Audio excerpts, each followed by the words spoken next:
Hey everyone, welcome back to the channel. Excuse the different lighting, there's just a large scale continuous nuclear reactor outside.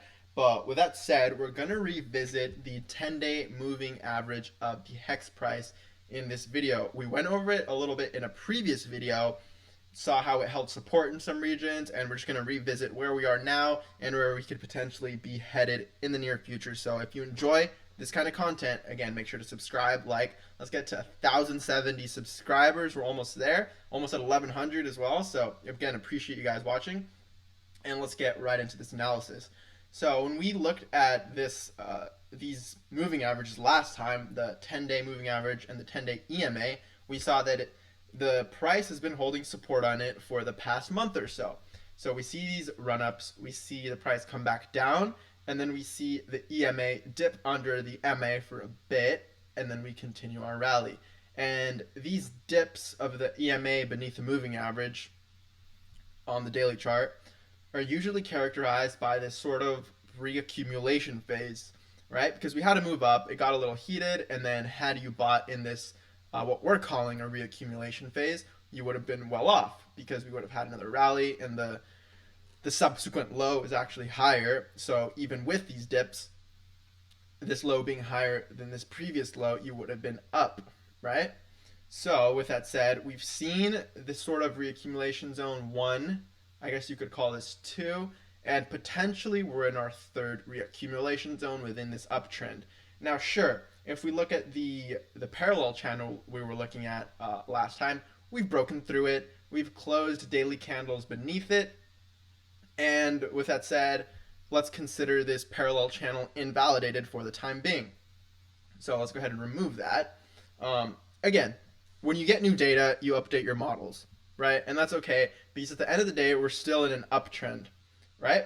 Because we have our low here. Well, first we had this low, and then a high, a higher low, a higher high, higher low, and so on. And we keep forming higher highs and did I say higher highs?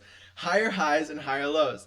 So the last low was around the 1.5 penny region over here, and as long as we can hold that, I remain bullish on the short term and on the long term. Right, our previous dip just a couple days ago went down to the 176 region. And so you guys, you have to remember that we're in crypto. And if a 20% dip scares you, you're probably in the wrong space, because that's what this candle was. Let's actually go ahead and show you right here. Date and price range. This was about a 20% candle or so. If you take the move from the local top, it was around 24%, which is absolutely nothing, right? And again, if you notice here, the EMA, this purple curve, excuse me, dipped beneath the 10-day moving average, which is this yellow curve. However, we haven't closed candles beneath it, beneath the purple curve, so to speak, right? Every time we've held support, and for the past month or so, and we haven't closed full candles beneath it.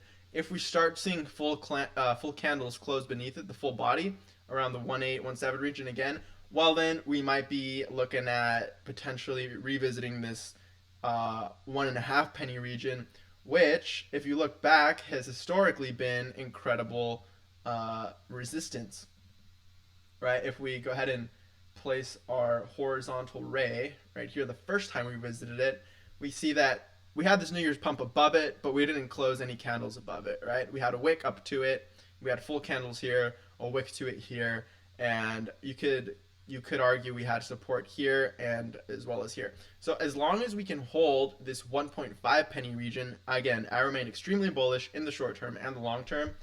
And if we continue looking at these moving averages, we see that we have held support so far. So could this be a reaccumulation phase before moving on higher? It could be, sure. Could it be a potential beginning of a new bear subcycle? Sure. And if that's the case, we'll go ahead and look at our bear subcycles in a future video. I have a whole video planned for that, because obviously we've seen our bull subcycle ROI here. I'm showing you guys the master page. That's a no-no. We have obviously our bullish subcycle ROI, which we covered in the first video, I believe, in the HEX series here. And this is where we are now.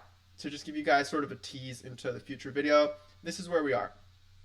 So again, we've crossed our average time of a bull subcycle. However, we're still far away from our average pump, which is still about a 2x away if we were to have an average bull subcycle, which we might not, right? We've seen our curves also end beneath it, like this short-lived Q3 2020 pump, which is just about a 2x, and then we went ahead to have another bearish subcycle. But it is biased and not fair to the data to just look at bull subcycle ROI and not look at bear subcycle. I shouldn't even call this ROI, right? Bear subcycles. Let's call it bear subcycles, right? Let's edit that right there.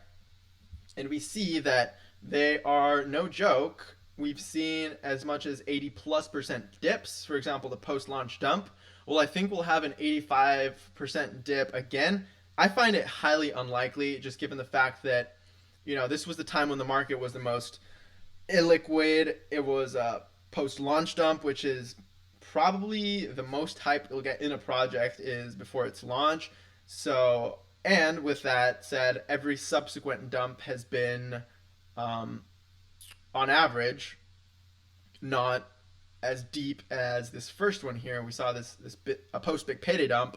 Uh, Again, we're only using daily candle data here, so no wicks. It was about a 75% dump or so, a little more. So, do I think we're going to see an 80+% dump anytime soon? I don't think so. If we were to go into a bearish subcycle, we'd probably see something more along the lines of this. Again, this is just my opinion. None of this is financial advice. As always, your generic disclaimer for this video.